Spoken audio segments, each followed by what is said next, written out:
Bo, I want to jump right into the back to you got that job at age 40 with the Astros. How'd that come about in the first place? Well, one, I think it came about because, I was a young coach and on the circuit of all the conversations that was taking place about managerial openings. And I think, again, it's all about timing.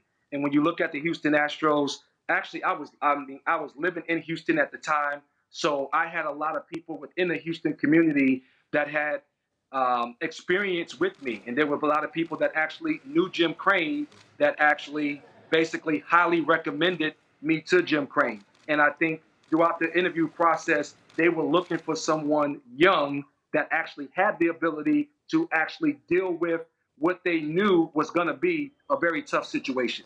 So Bo, I want to ask you this. I feel like the black manager's kind of been put in a box. That's just my personal feeling. I've watched you not get another job, Willie Randolph not get another job, other guys not get it. And it's been this big craze of the numbers coming in, and you've been branded like you couldn't handle it. Why do you feel like you haven't got another job, Willie Randolph, other guys like that? Well, again, I think when you start to look at the manager position in baseball, Harold, I think it comes down to one very unique characteristic in which is taking place now. It has to be a relationship with the front office.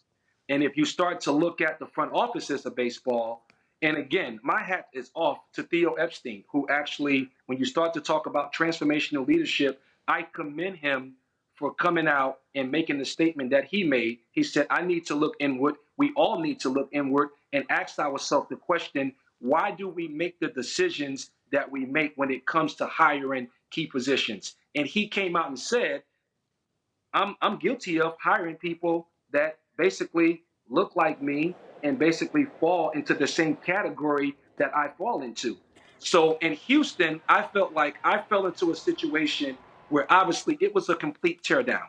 One, I was young, I was energetic, I was sabermetrically inclined, I understood the analytical side of it, I was in it for the long haul. It came down to relationships. In a relationship, the person that is in the superior position, if they want the relationship to fail, by God, it's going to fail. Wow, that's powerful stuff, Bo. Bo, thank you for the time. Appreciate that. And we'll get back at you soon another time, okay?